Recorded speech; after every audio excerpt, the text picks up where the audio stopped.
Hey everyone, welcome back to another Roman Reacts. We are here today to watch a bit of a interesting video.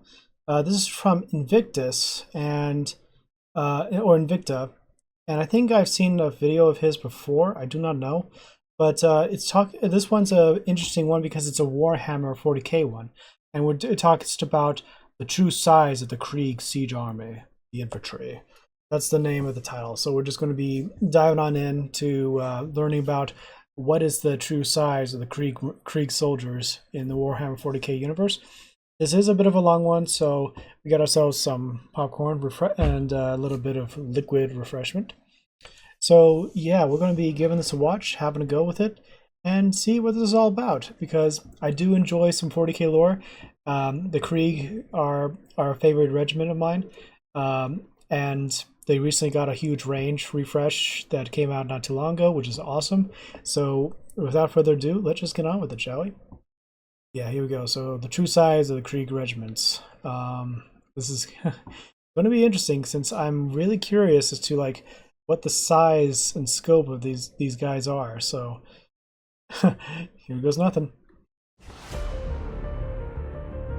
Krieg once stood as a prosperous and industrious jewel of the empire.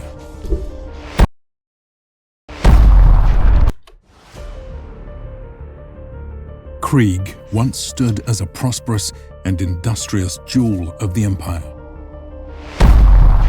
until it was destroyed by over 500 years of atomic-fueled civil war. But from this death world bloomed a new kind of life. Legions of zealous troops inured to the atrocities of war, ready to lay down their lives for the emperor as atonement for the sins of their fathers. And so their tithe of imperial troops is among the most coveted in the galaxy, and their presence on the battlefield is most feared. From the mobilization of combined arms Death Korps numbering in the millions, to the engineering of sprawling siege works with which they choke off their foes. Okay. The unending deluge of bombardments they use to pummel foes into the mud. And the inexhaustible waves of troops with which they dominate the hellish landscape of their own creation. Such forces can only truly be appreciated at scale. This is the true size of a Krieg siege army. Okay. I'm already interested. So if you love these types of videos and the world of Warhammer 40,000, I can highly recommend the game Tacticus, which is today's sponsor. Now, I've been playing this game for over a year now. I am super addicted. I play almost daily and I love it. So essentially what you're going to be doing in this game is making a team of characters to fight tactical, crunchy battles. There are a whole bunch of factions in the game. I've collected most of the characters at this point and I love it. Each of the different factions comes with its special traits. For instance, the Necrons have this living metal feature which allows them to heal at the start of each round. Otherwise, Nurgle, for instance, is very flavorful. They have a contagion ability which strips away and sunders enemy armor. And then beyond that, once you get into each character, they all are going to have their different stats, abilities, passives, actives, and you put that all together with all these synergies and it makes for a very dynamic battlefield. The battles themselves are going to see you deploy about 5 characters and then fight the enemies in turn-based movements on a hex-based grid map, height, line of sight, elevation, terrain that is impassable. It all matters and it makes for very flavorful and rewarding combat. Now what you're going to be doing in the game is engaging in a lot of different forms of combat. So for instance, the core gameplay that you're going to start off with is going to be the 8 different campaigns that you play that focuses on a separate faction. Once you master that, you can move on to the elite mode of each of those, so that's 16 campaigns. Then beyond that, you have salvage missions where you can go and collect in-game currency. You then have onslaught, which is wave-based, which allows you to then progress and upgrade your characters. Then there's arena, where you can test your mettle against other characters. And there's all sorts of weekly and monthly special events that really change it up. So for instance, right now is a good time to jump in for the holidays because they have a lot of great rewards, a lot of cool characters, and for instance right here I have my blessed requisitions, which allow me to pull a bunch of new characters that I didn't have before. In addition to that, I've been able to level up a lot of other characters like Snotflaga. So you can see here I got him all the way up to Diamond, and now that means I unlock the Rogue Trader, which then has knock-on effects where I can spend his shards, go towards the progression of other characters, and really scratch my itch when it comes to unlocking everything in this game. So I can't recommend Warhammer 40,000 Tacticus enough as a personal addict. I think you should get addicted too. And the holidays is a great time to jump in because they have a lot of special rewards, a lot of goodies going out, including our own, which you can find in the description. So check it out, and I'll see you on the battlefield. All right.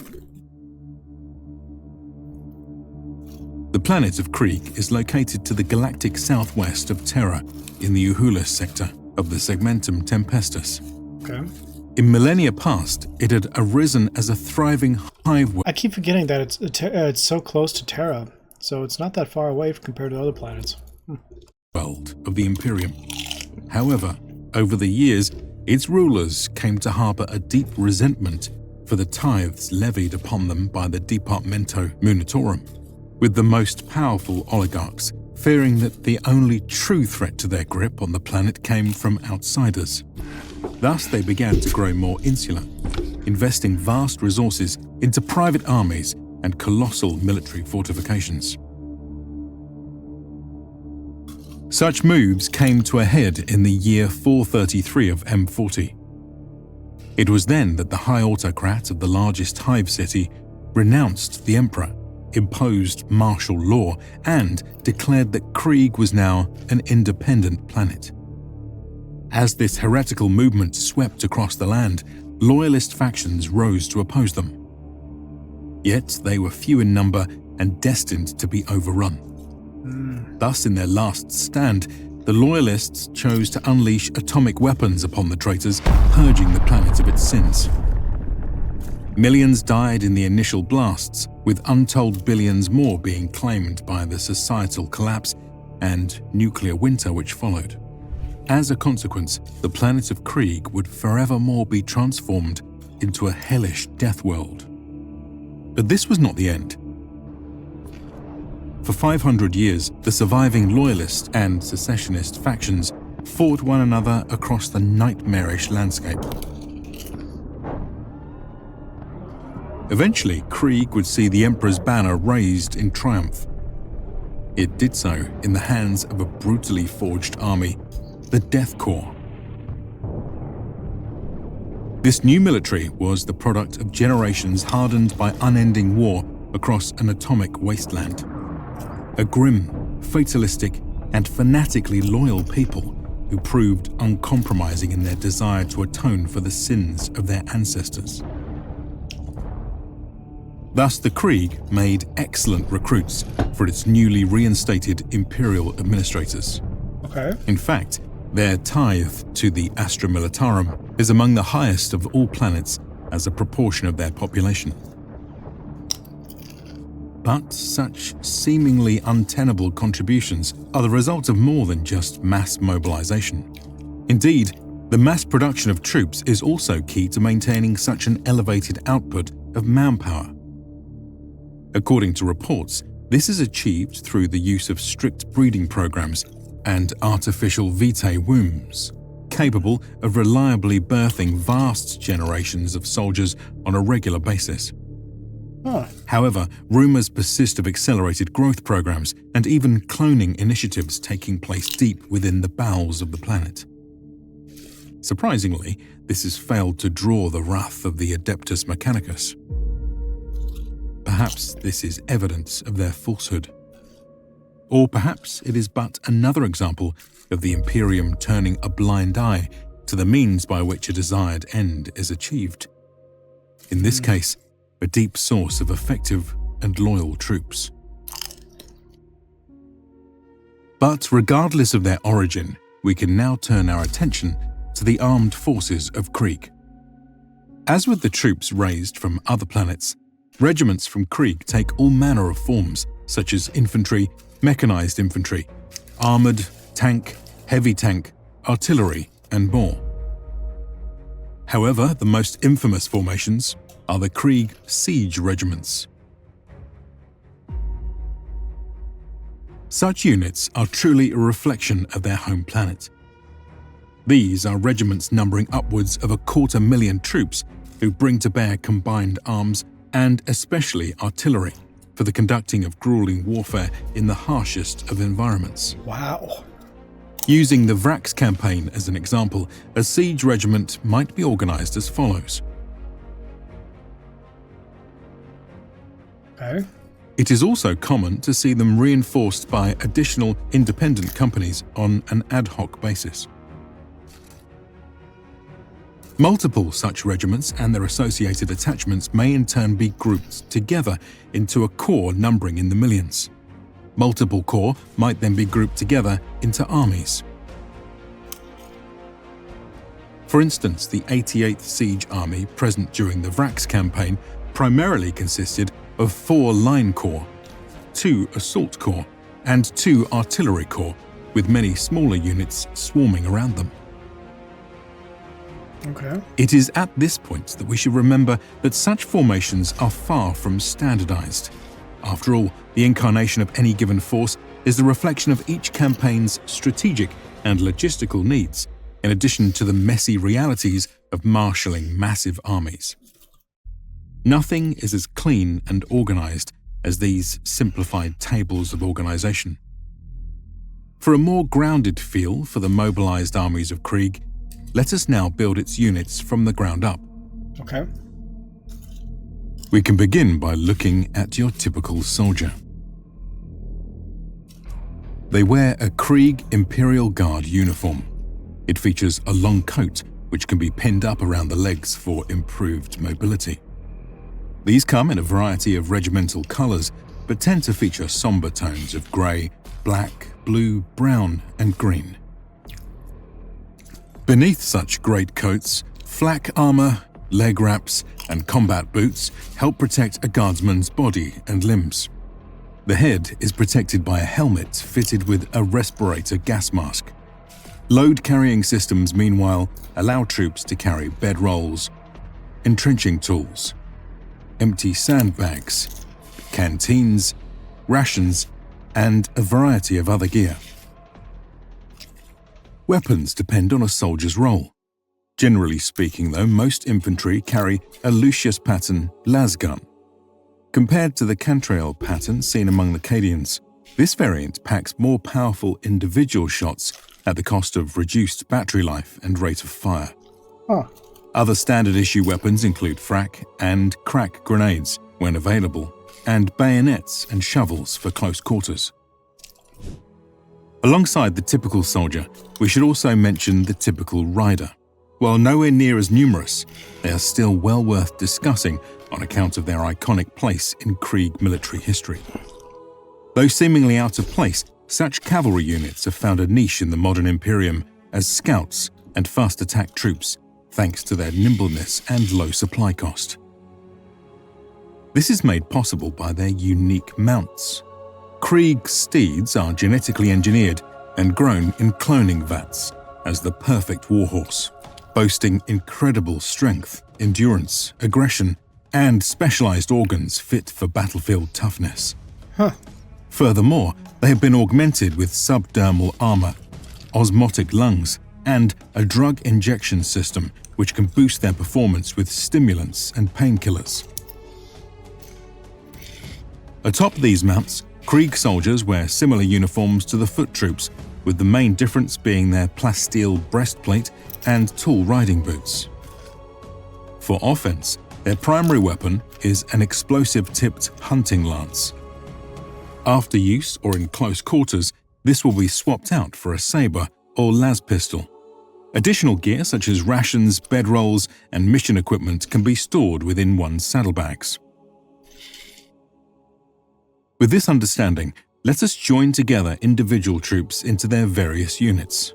We can begin at the lowest level of the squad. A standard infantry squad consists of 9 guardsmen led by 1 watchmaster, who bears the rank of sergeant. His second-in-command is a corporal, often equipped with a voxcaster for communication with their fellow squads and their HQ. Okay. All are armed with a lasgun, with the exception of the gunner, who carries a special weapon such as a melter gun, a plasma gun, a flamer, or a grenade launcher.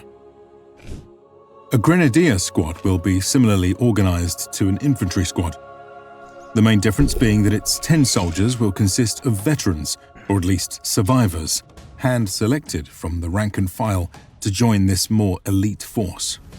As such, they have access to some improved armor, a equipment and special weaponry.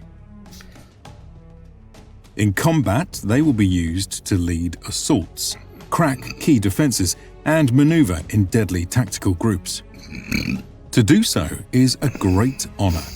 Grenadiers face tough prospects in battle with a reportedly 80% fatality rate. Thus, they have come to adopt the iconic skull mask in recognition of their fate. An engineer squad is made up of about 5 specialists of siege warfare, with a watchmaster acting as team lead. They wear shorter tunics for improved mobility and carapace armor for increased protection. The kit of these engineers is a reflection of their operation in both trench and underground environments. Here, their standard primary weapon is the Lucius pattern semi-automatic shotgun. However, other close-quarters weapons may also be adopted, such as flamers, swords, and heavy clubs. Engineers will also make use of highly specialized weapons for siege warfare, like the mole launcher, that fires breaching torpedoes capable of burrowing through the earth and fortifications for the precise delivery of catastrophic demolitions. Really? Other explosives will include the usual complement of frack and crack grenades, with the added punch of melter charges against armor and gas canister grenades against biologicals. Beyond this, they carry all manner of gear such as geothermic sensors, mine detectors, digging equipment, wire coils, and more. One special piece of equipment, which often finds itself in the hand of Krieg engineers, is the Cyclops Demolition Vehicle. These are small remote-controlled machines with thick armor and treaded or screw-enabled movement, which can navigate their way through the hardiest of environments. It reminds me of the sorry for pausing, but that reminds me of the Goliath that was used during by the Germans. They would launch essentially it's like the earliest drones, you could say, and then they basically sent them out to the enemy. And once the vehicle stops moving, trigger goes in and explodes, and either does massive damage to the buildings, or they just explode harmlessly on the road, depending on if the enemy managed to disable it or shoot its treads. So that's cool. Thus do they serve as excellent tools for observation, material transport, and demolition. Other Krieg specialists can be found among the Heavy Weapons Squad. It consists of 3 two-man teams composed of a gunner and a loader. The senior-most gunner acts as the overall squad leader and is typically a corporal. Each team will make use of a heavy weapon suited to the task at hand. Heavy bolter. The heavy bolter is quite common, given its ability to unleash torrents of rocket-propelled explosive rounds capable of tearing apart most infantry targets and even light vehicles. The twin-linked heavy stubber, meanwhile, trades armor-piercing capability for a much higher rate of fire, making it ideal for countering massed formations of light troops. Mortars fulfill a similar anti-infantry role, whose indirect firing arcs are particularly useful in siege warfare. Here they will be used to bombard enemy positions with all manner of fragmentation, incendiary, and chemical payloads. Other anti-vehicle pieces, such as rocket launchers and las cannons, can also be found. Okay. A final group worth mentioning is the Death Rider Squad. It will be composed of 9 lancers, led by a ride master.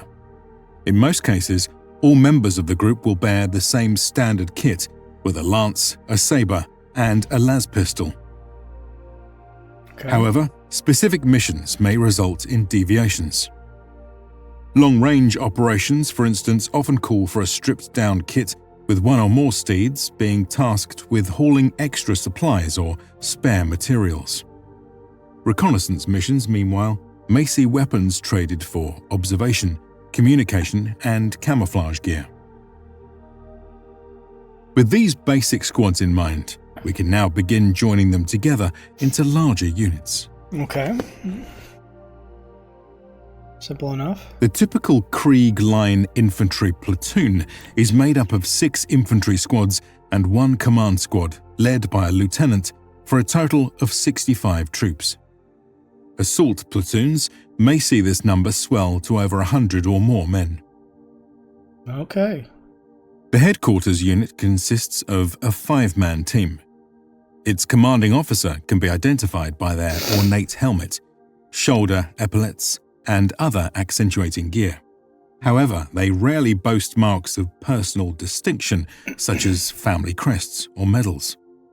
This is because, unlike many other imperial regiments, officers of the Krieg army are not drawn from prideful noble stock. Rather, they are men who have risen from among the rank and file, either because of their ability, their seniority, or their survivability.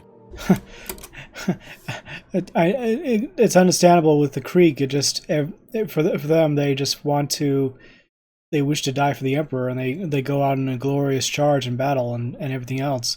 And then I'm guessing it's some cruel fate. Some of them manage to survive and keep on surviving to get to that point, and they had to lead others into battle. And it's kind of a cruel joke for them, but at the same time, they probably have survived so many different battles that they now see themselves fit to lead amongst like all these men into conflict, and it's just crazy. Besides them serve other soldiers who have been similarly elevated to the command squad. This includes a flag bearer, a Vox operator, and a pair of specialists who either carry special weapons or together man a heavy weapons system. Coming in a variety of anti-infantry or anti-armor variants, it will often be mounted on wheels to ensure the piece can be maneuvered or towed with ease. A grenadier platoon will be of similar make to the line infantry platoon, the main difference being that their troops may bring a proportionately higher proportion of special arms and equipment on account of their role as heavy infantry. Okay. In some cases, grenadiers will indeed appear in concentrated units such as this one. More often, however, their squads will be dispersed across other infantry formations. The same can be said of engineering platoons, whose roughly 40 members will typically be attached to other forces or vehicle crews. The heavy weapons platoon is made of about 9 heavy weapons squads and 1 command squad, led by a lieutenant for a total of 59 troops. Their composition may vary based on the role of the group. For our model, we have assumed a platoon which boasts 4 fire support squads bearing heavy bolters or heavy stubbers, 2 anti-armor squads bearing las cannons, and 3 mortar squads bearing mortars.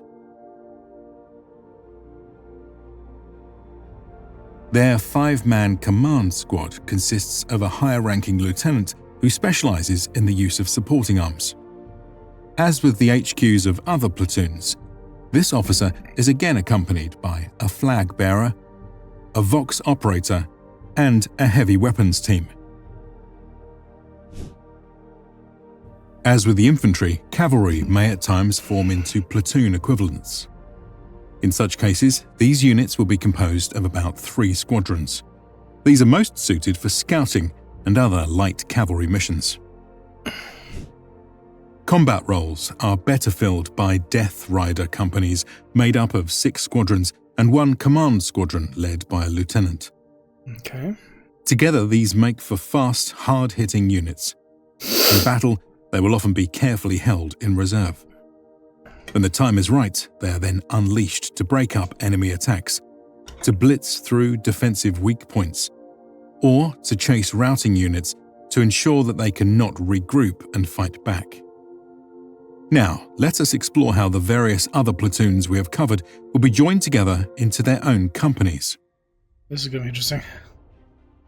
The typical Krieg line infantry company consists of 10 infantry platoons 1 heavy weapons platoon, 2 grenadier squads, and 1 command squad led by a captain, for a total of about 735 troops and about 40 heavy weapons pieces. As a side note, a grenadier company is of similar make, with the main difference being that a greater portion of the infantry platoons feature grenadier squads in them. With either company type, the infantry and heavy weapons platoons are organized as previously described. However, we should note that the support weapons of the latter group are seldom concentrated into a single block, being instead broken out by heavy weapons squad type and distributed amongst the infantry platoons. Zooming in on the grenadiers, we see how this small group of about 20 men forms the elite core of the overall force. Among them, one will find the greatest concentration of special weapons, as well as a pair of Centaur-class armored utility vehicles. Okay. Centaurs measure about 3 meters wide, 4 meters long, and 2.5 meters tall, with a weight hovering around 6 tons. Across the Astra Militarum, these are most commonly used for logistical purposes, either carrying supplies or towing heavy weapons and artillery. However, when assigned to grenadier units, they are instead employed as rapid troop transports. In this configuration, the vehicles will feature extra armor plating, mounted weaponry, and other utility upgrades such as smoke launchers, minesweepers, and dozer blades. Moving on to the command squad of our infantry company, we see that it once more boasts a commanding officer, typically a captain, and their staff. These include the usual complement of NCOs and specialists who man a heavy weapons system. Besides them is a wider team, meant to deal with the administrative needs of the unit and allow it to integrate with sibling or parent formations. This staff will most commonly be led by a quartermaster. Such officers are unique to the Krieg as individuals who double as both clerks and medics. In the former capacity, they will be tasked with tending to the fuel, the arms, and the ammunition of their unit. In the latter capacity, they will see to the injured, be it the delivery of life-saving care or, more often, a merciful death as dictated by the tenets of the cult of sacrifice. Jeez. In the attrition-heavy battles of the Krieg, both roles go hand in hand, as quartermasters seek to recover as much useful material from the fallen as possible, a behavior that has earned them the grim nickname of carrion eaters. At the company level, we might also expect to see the presence of a commissar. In most Imperial Guard units, they are political officers who keep busy by maintaining the morale and discipline of their units. Among the Krieg, however, such concerns are noticeably less pressing. Instead, commissars may focus on reining in overzealous commanders or simply be deployed elsewhere. There's a thing where, like, I remember reading about that Acadian commissar or something like that was trying to lead the Kriegers at one point, and that the Krieg Marines did not take kindly, or the Krieg soldiers did not take kindly to the that commissar, and they just outright shot him instead. And future commissars that came out were basically whenever there's a combined units of like other soldiers with the Krieg, the commissars would basically give a wide berth. Anyway, like I said, when it comes to the commissars, excuse me, sorry. When it comes to commissars, they anyone outside of the Krieg just kind of give them a wide berth, and like actually have more respect for the Kriegers or something like that, and let them just do what they need to do. So, yeah. Zooming back out to the headquarter group, we should mention that it will often be issued with a number of centaurs. Unlike those of the grenadiers, these will more often be loaded with supplies and specialty gear such as communication packages or medical centers. Rounding out its capabilities might also be an attached Death Rider or Sentinel squadron meant to serve as the eyes and ears of the force. Altogether, a Krieg Line Infantry company is a truly impressive unit, which stands just about double in size to that of its Cadian counterpart. In combat, they will be used to lead assaults, crack vast trench lines, and engaging in the grueling attrition of siege warfare. That is without even taking into account the differing weapon systems, tactics, and doctrines of warfare. However, we have only begun to scratch the surface of what makes the Krieg military unique. Other companies yet remain to be covered, such as the Assault Infantry Company with its massive transports, the Armoured Company with its heavy-hitting tanks, and the Artillery Company with its enormous bombarbs, to name just a few of the elements that make up a part of a combined armed siege regiment. Join us next time as we continue this journey through the true size of the Krieg army. What topics should we cover next? A big thanks to our fans on Patreon and YouTube memberships for supporting the channel, and to the researchers, writers, and artists for making this episode possible. We couldn't have done it without this team and this community.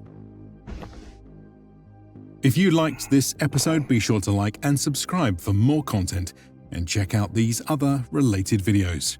See you in the next one.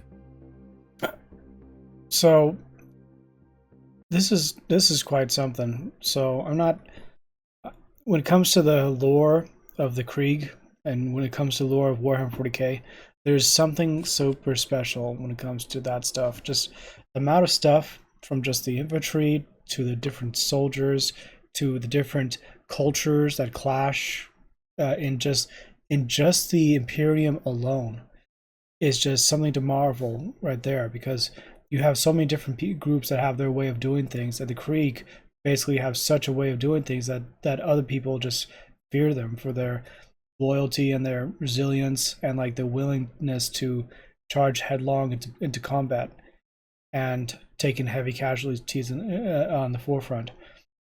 He mentioned Vrax earlier, the Siege of Vrax.